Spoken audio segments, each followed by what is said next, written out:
Hello peoples, welcome to Legion Class Guide for patch 7.0 at level 100.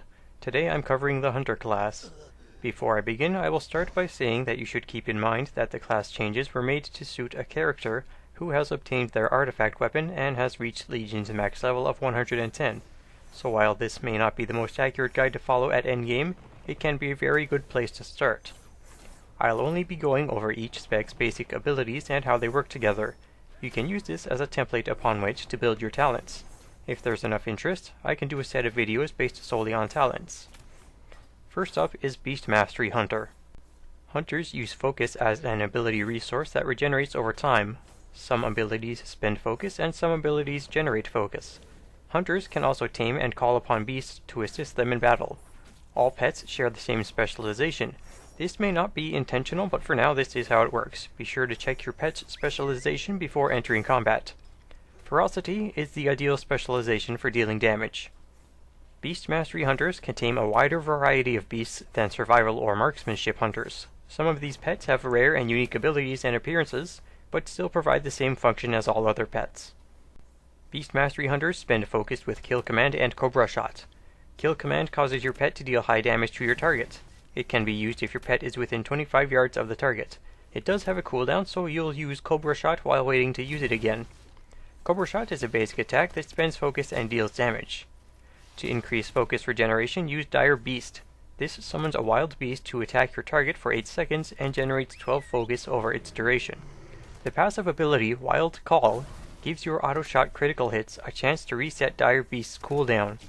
Keep Dire Beast on cooldown as not to miss a possible cooldown reset from the next auto shot. Bestial Wrath increases the damage of you and your pet by 20% for 15 seconds. It has a 90-second cooldown, but that is reduced by 15 seconds each time you use Dire Beast. If both Bestial Wrath and Dire Beast are available to use at the same time, use Bestial Wrath first to benefit from the cooldown reduction of Dire Beast. After a test, I was able to use Dire Beast 4 times while Bestial Wrath was on cooldown for a total of 60 seconds reduction. This was also without Wild Call, causing Dire Beast's cooldown to reset. Bestial Wrath will be available to use much more than every 90 seconds. For area of effect damage, use Multi-Shot instead of Cobra Shot. It deals a small amount of damage to your target and all other enemies within 8 yards. It also triggers Beast Cleave.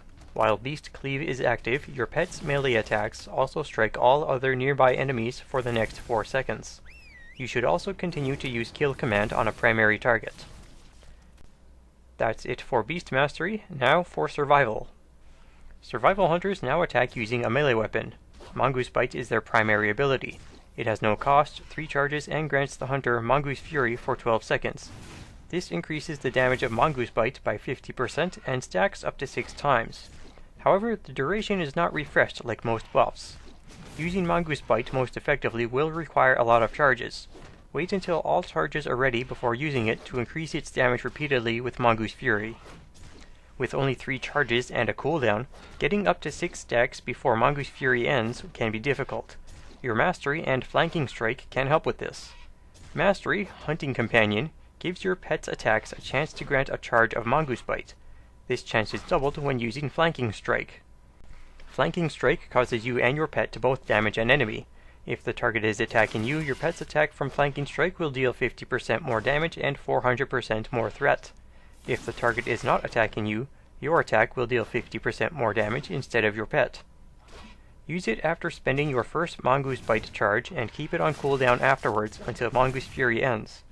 Flanking Strike costs focus to use, along with Lacerate, Raptor Strike, and Carve. Lacerate deals physical damage over time to a target. Keep this applied and refresh it when needed. When waiting for Mongoose Bite to recharge, maintain Lacerate on your target, use Flanking Strike on cooldown, and use Raptor Strike to spend excess focus. Raptor Strike is a single target attack that deals damage. Dealing area of effect damage will be greatly affected by your level 90 talent. I won't be going over each of these talents, but it will be more difficult without selecting and using one.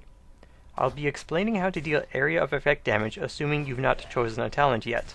As I've said in each of my class guides, this may change a little or a lot depending on your talents.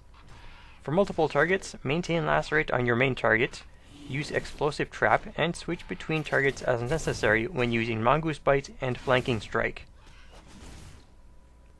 Explosive Trap sets a trap on the ground in front of you that explodes when an enemy is close enough to it. It causes initial fire damage and deals additional fire damage over 10 seconds to all enemies within 5 yards. Explosive Trap should always be used in both single and multiple target situations. If you're about to engage a large number of enemies, it will be more effective to wait to use it until then.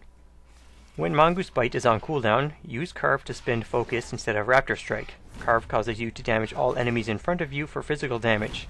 Continue to use Flanking Strike on cooldown as well. You may want to maintain Lacerate while recharging Mongoose Bite, but that will mean less uses of Carve. However, you can use Lacerate against different targets to spread the damage over time around a little bit. The new Survival spec took me longer to learn than other class specs. To emphasize again, your talents will affect what I've covered already. I hope you'll be able to at least use what I've learned here as a starting point. Also, if there's something I missed in the basic playstyle of Survival Hunter, please let me know. That's it for Survival, now for Marksmanship. Marksmanship hunters spend focus with Aimed Shot. Unlike the rest of their abilities, it has a cast time. Generate focus with Arcane Shot. Use it to stay above 50 focus so that you can keep using Aimed Shot. The passive ability, Hunter's Mark, gives your auto shots a chance to cause the next Arcane Shot or Multi-Shot to apply Hunter's Mark to the target. While there is at least one target with Hunter's Mark applied, you can use Marked Shot. It deals slightly more damage than Aimed Shot, hits all enemies affected by Hunter's Mark, and also applies Vulnerable for 30 seconds. Targets afflicted with Vulnerable take increased damage from Marked Shot and Aimed Shot by 25%. It can stack up to 3 times for a total of 75%.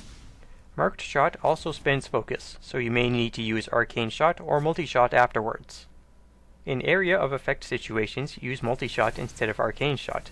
This hits your primary target and other enemies within 8 yards, and grants 2 focus per target hit. Multi-Shot can also be used to apply Hunter's Mark in place of Arcane Shot. This strengthens Marked Shot by quite a bit. Multi-Shot critical hits also cause your multi-shots to deal 60% more damage for 5 seconds thanks to the passive ability Bombardment. When dealing with several targets, you can use Multi-Shot continuously and Marked Shot when it's available. You can also use Aimed Shot to focus down a priority target. To sum up, use Aimed Shot to spend focus and Arcane Shot against a single target, or Multi-Shot against several targets, to generate focus and apply Hunter's Mark. Use Marked Shot after applying Hunter's Mark to increase the damage that affected enemies take from Aimed Shot and Marked Shot. And this concludes the class guide for Hunters in patch 7.0 at level 100. All of this may change slightly or a lot depending on your talent choice. Whichever you decide, this will be the model that you build your character upon. If you'd like to know more or have any questions, you can check out the video description for more info, or feel free to leave a comment. I'll work on the next video for Demon Hunters as soon as I can after they are available on August 9th.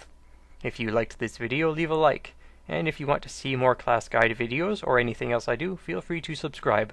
Until next time, be swell, stay well, farewell.